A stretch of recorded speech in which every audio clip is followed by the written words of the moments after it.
I know that staying motivated is one of our biggest struggles in exercise and in life.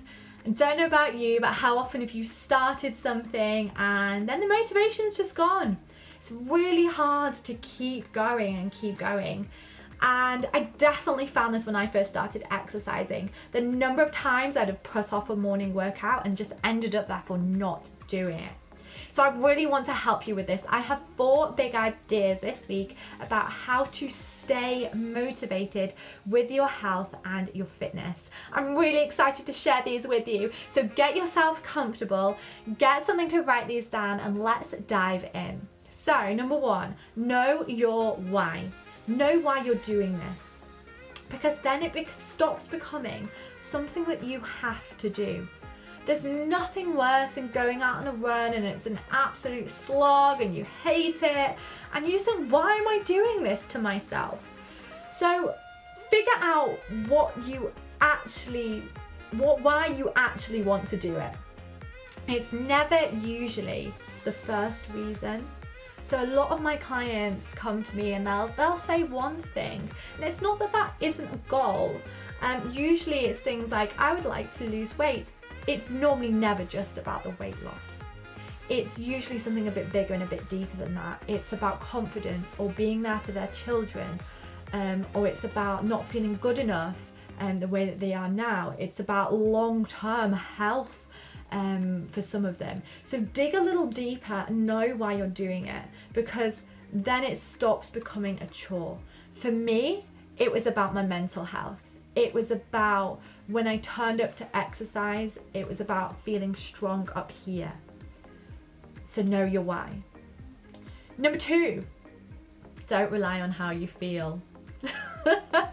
This is like going to be a game changer if you follow this, okay? Because I think we feel like, oh, I'm not motivated, therefore I'm not going to do it. I don't feel inspired, so I'm not going to do it. But if you step away from that and you actually think, I need to act first. So put on your trainers, get out the workout mat, get out the door to the gym. That then leads to motivation. Have a plan. So you're not relying on how you feel, you know what you're going to do. And you know what? That takes away a lot of the off-putting mental effort. And sometimes that plan might be like quite flexible, sometimes it might be quite rigid. I might know that I want to do this one specific workout or program, this one specific like yoga video flow, or sometimes it might be today I'm going to run. No matter how that looks, no matter what the distance is or what the time is or something. But have a plan that you can just follow and execute, and then the feeling comes after that, the motivation comes after that. Don't wait to feel motivated. You'll literally be there all day, all week, all year, okay? So don't rely on how you feel. And you'll be surprised as well. If you're feeling sad, demotivated, really tired, maybe low, you'll be surprised how therapeutic the movement is. It's not very often, you maybe heard the cliche of it's not very often that you never regret a workout, and that's why the mood, the energy, the positivity that comes from moving your body is worthwhile. Okay, big idea number 3. And before I tell you this one, I've got 2 more to share with you, remember, and they're big ones. Head down to the description section, click on one of the links there, because I'd love for you to subscribe, and I want to send you some free stuff. You're obviously here because you want to learn, you want to grow, you want to feel better. So let me help you with that, and I could be landing in your inbox in the next couple of minutes with ways for you to get going and continue this, stepping into your full picture of health, your idea of strength in your mind, body and spirit. So go down there, click. Okay, number 3, enjoy it. Please enjoy moving your body. And a top little tip as part of that is use some music. Like if you hate running, don't run. If you hate lifting weights, don't lift weights. Like go play golf, go dancing, go swing dancing, go have sex, go clean, go skip, go swim. Like it really doesn't matter what it is at all. If you really hate it, then don't do it. Instead, do something that you love. And that's the way to stay motivated, not some boring gym program that you're not invested in, you don't know why you're doing it, and it's just a chore. Choose something that you enjoy.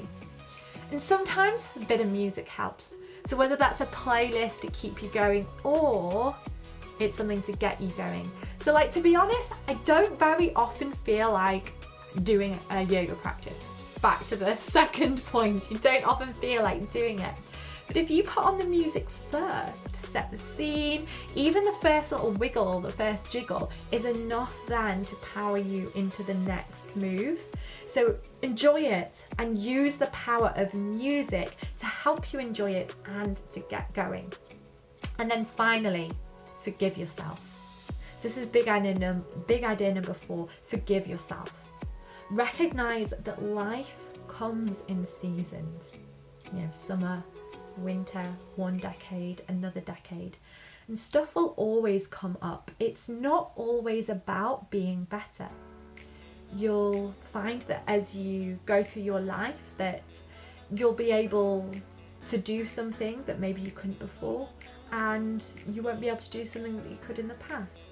Your preferred type of exercise might change. Life stuff will happen and get in the way. And that's okay. For most of us, we're not necessarily going out there to win the Olympic gold medal. We're doing it for us, for our health, our strength, our families, whatever it is. Know your why. So therefore, allow yourself some flexibility. You don't need to beat yourself up over missing one session. No need to make it harder than it is, right? And I do think there's a fine balance here. So with this one, there comes a little bit of caution, ladies and gentlemen, okay? So there's a balance between kindness and an excuse, okay? So you can't use I'm being kind to myself as an excuse for not doing the workout. So I have a little saying that I like to use when I'm in this situation, which is don't miss twice. So I can miss a workout, and that might be a kindness choice. I'm emotionally exhausted right now, and therefore doing an intense run isn't the right choice for me on that day. But don't miss twice, because my long-term goals, my why as to why I'm doing it, don't change. So it doesn't ultimately benefit me by not turning up multiple times. So be aware, when are you being kind to yourself, and when are you using it as an excuse? So you'll have to learn that for yourself. I can't fix that one for you. I can't tell you this is when to say yes, this is when to say no. But ultimately, it's turning up consistently, not perfectly, that makes the difference.